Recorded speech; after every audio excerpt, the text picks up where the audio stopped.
Okay, can we restore U.S. credibility after Biden's shameful response to this chaos in Afghanistan? Joining us now, the great former U.S. National Security Advisor, Robert O'Brien, the great friend, too. Robert, so I read carefully your piece, in your op-ed piece with John in the Foreign Affairs. Basically, what you're saying is one of the things we have to do is shore up and restore credibility and shore up resources in the Pacific zone. Is that as I read this? Absolutely, Larry, and we've got to do it quickly. I don't know if you saw the Global Times, which is the Communist Party mouthpiece out in China, came out with an op-ed 2 days ago aimed at the people of Taiwan and specifically Taipei, and they said, hey, this is what's going to happen to you.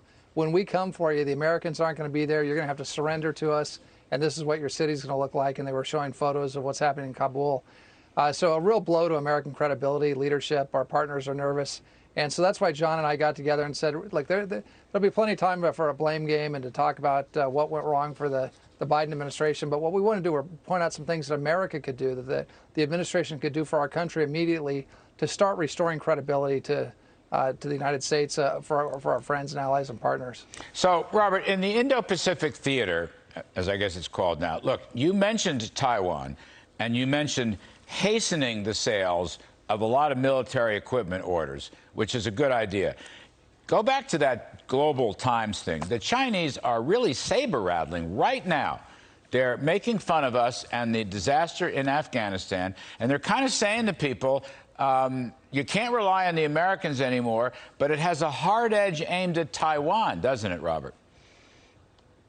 Absolutely. Taiwan is a geopolitical prize of all of Asia and all of the Pacific. It's kind of the cork in the champagne bottle that keeps the PLA Navy tied up. And if they get Taiwan, they've got open access to the whole Pacific, all the way to Hawaii, all the way to California, where I'm sitting now. And they want it badly, and they're trying to intimidate and use psychological warfare.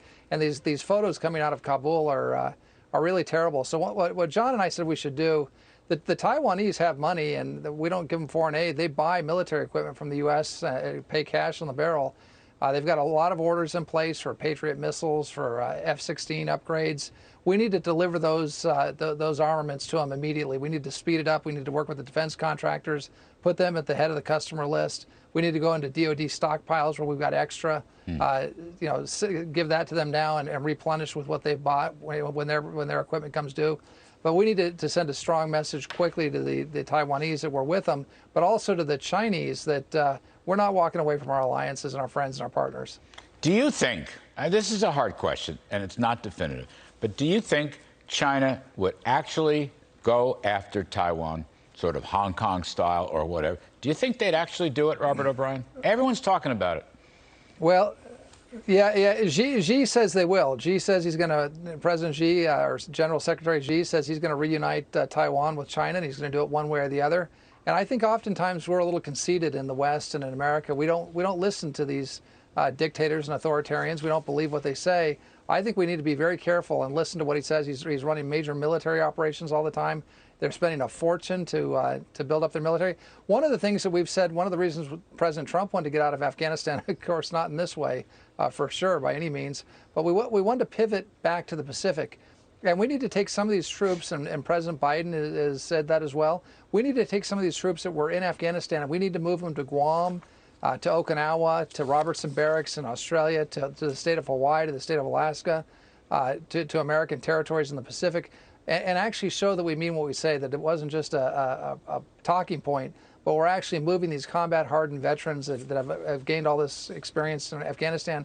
We're going to put them in the Pacific and really try and deter the Chinese from miscalculating and taking a step to invade Taiwan that could create a world war that none of us want. So we've got peace through strength works. Your old boss, Ronald Reagan, said that. Yep. President Trump said it. They were both absolutely right. No, it's better to be feared than loved in these games. Right now, that's especially important. Robert, one thing that caught my eye, you mentioned a lot of territories and islands in the Indo-Pacific area, but you also mentioned Antarctica.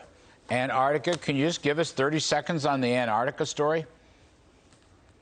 Sure. So as you know, Larry, and this is something that you worked on as the NEC director, both the Arctic, the North Pole and the South Pole are going to become critical as we've got climate change and shipping lanes open up, minerals, extraction of oil and gas, rare earths in both places. The Chinese have been down in Antarctica violating treaties, not allowing, it's supposed to be demilitarized, it's supposed to be peaceful and research only.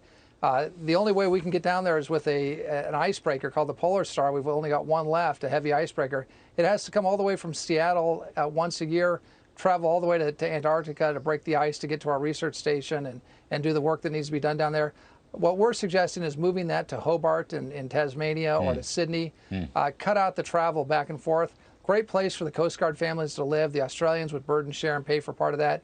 And let's get some of our assets closer to Antarctica and show the Australians and the New Zealanders and our other allies that we're there as well. We're not going to cede Antarctica to the Chinese, just like we're not going to cede the Arctic to the Russians and the Chinese. Good. We've got to play in all these places. We've got to deter our great power competitors, Larry. Robert O'Brien, thank you very much. By the way, I'll just say, I always thought we should have bought Greenland. Anyway, Robert O'Brien, thanks very much.